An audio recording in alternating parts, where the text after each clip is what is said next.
Well, thank you very much for this very warm welcome, and also thank you very much, Madeline, for inviting me, and thank you very much, Stomach Wells, for inviting me.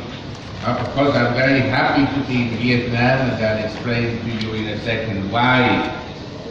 But first of all, to give you some background, I was born in Switzerland, and I went to school there and to university, and also to university in Great Britain at the London School of Economics.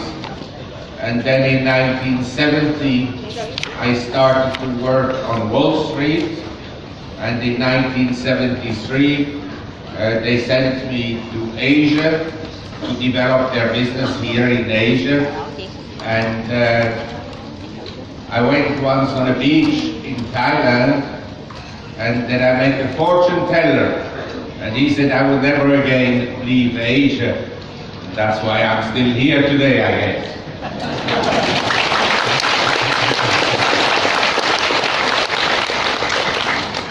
Now, of course, people always ask me, why did you come to Asia? And so forth. There's an official answer and an unofficial answer.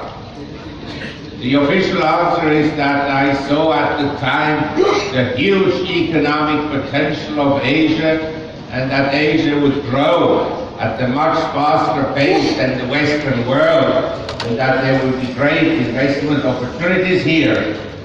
The unofficial answer is simply that I like Asian women.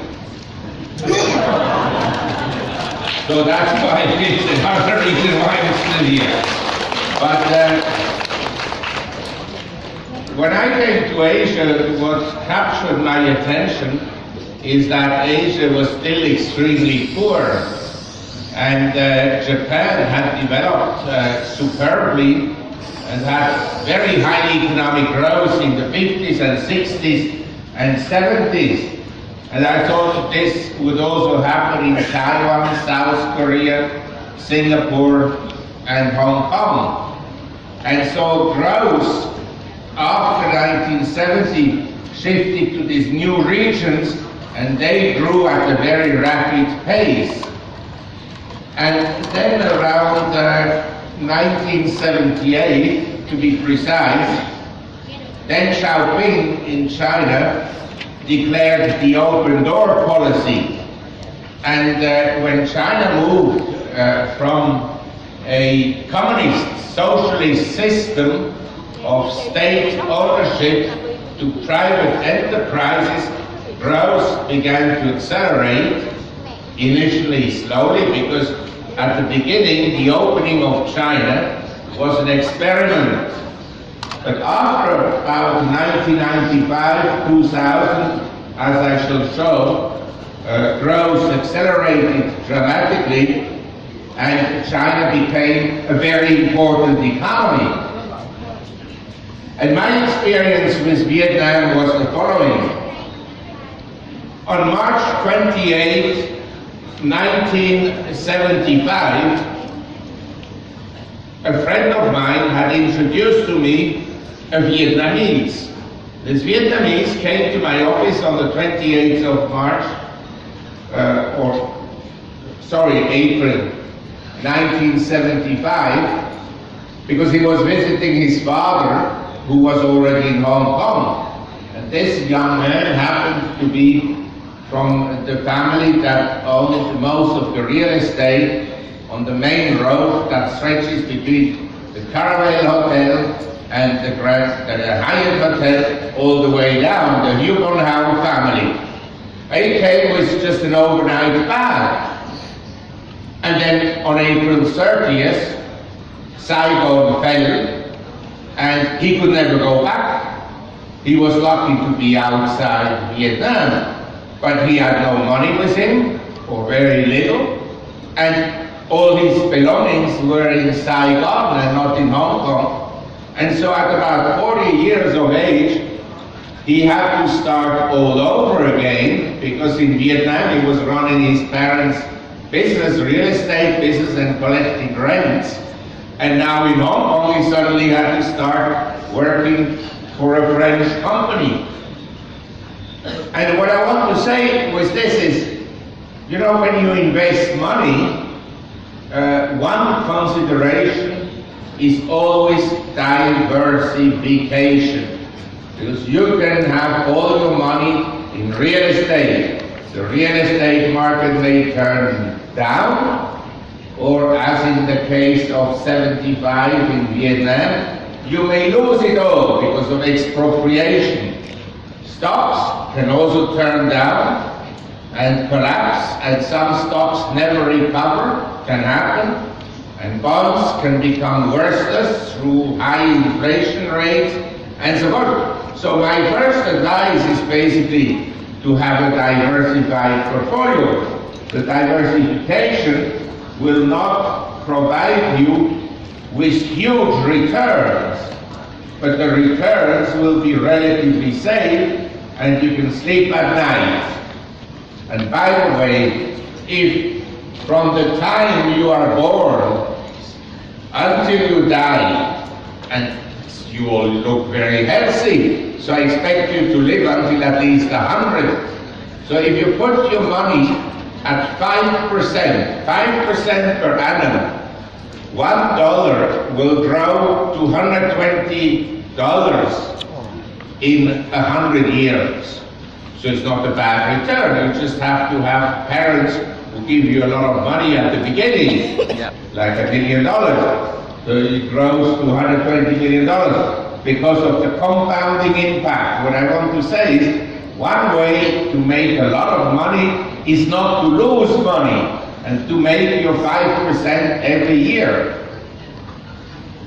But this is not the subject I'm here to talk about. What I want to talk about and what I want to show you is that we live in a period of time, and I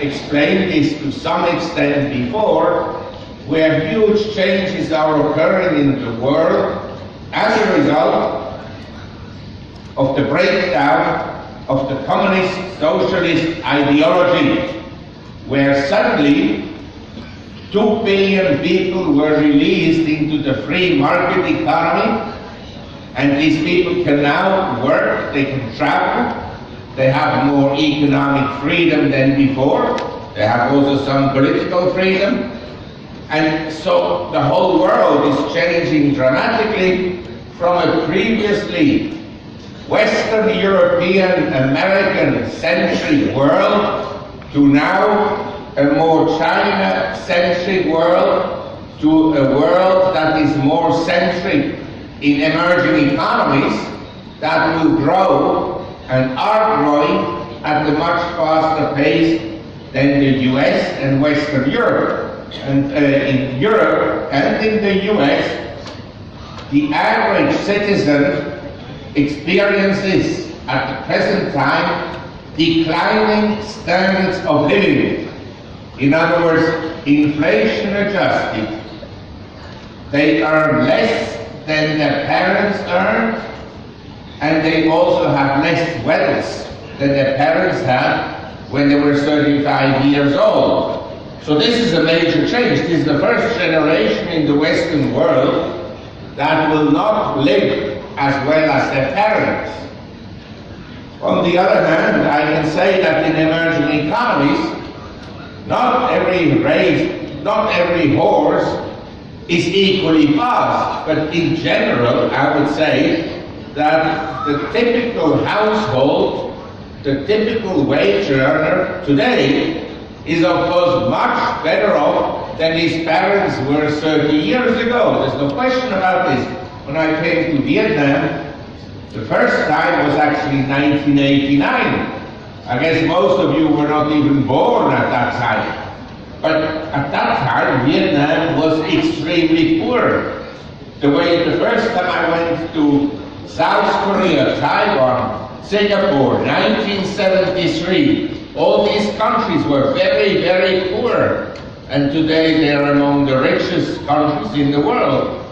And I see no reason why the GDP per capita, in other words, the GDP per person in Vietnam will one day not exceed the GDP per capita in Thailand or in South Korea or Taiwan. Why not?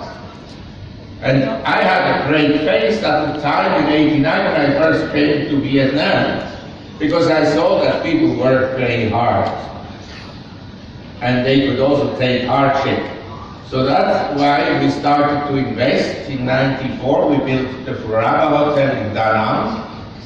It wasn't a great success, but we learned a lot, and especially at the time the head of the tourist authority in Da Nang was Mr. Phuc, who is now the Prime Minister. And sorry. And then we built the Nam Hai, which is today the Nam Hai Furaba in Hoi An, and so forth, and developed real estate. So I was fortunate to be able to participate in Vietnam, and not everything worked out well. But I was also lucky. In 2004, I started to invest in stocks in Vietnam, and I just put most of my money in one stock, Vietnam Dairy Milk. And that stock went up something like 20 times since then. So that was also a very good investment. So I'm actually very thankful to all of you for having worked so hard to allow me to participate in the Vietnamese growth story. But I'm a Westerner, you have to see. I come from Switzerland and I'm a European. And when I think sometimes of it's not necessarily absolute decline in the Western world. But as I shall show you, it's a relative decline. Emerging economies like Vietnam are growing much more rapidly than, say, France or Italy or Switzerland or even the US. And so, as a Westerner, I feel sometimes depressed about this. You can see actually here how the Western countries developed over the last 200-300 years. They were 1% of global GDP. India and China went down. India and China in 1800, in other words, a little bit more than 200 years ago, made more than 50% of global GDP. And then they declined relative to the Western world, and they only made up for 5% of global GDP. Anh gọi em xin anh ngưỡng mộ. And now they're growing very more rapidly, so their share of global GDP is going up. The same happening for emerging economies. So I think that in, say, 20 years' time, it could easily be that emerging economies like Vietnam, China, Brazil, Mexico, Russia, and so forth will be more than 50% of GDP. But as I said, as a Westerner,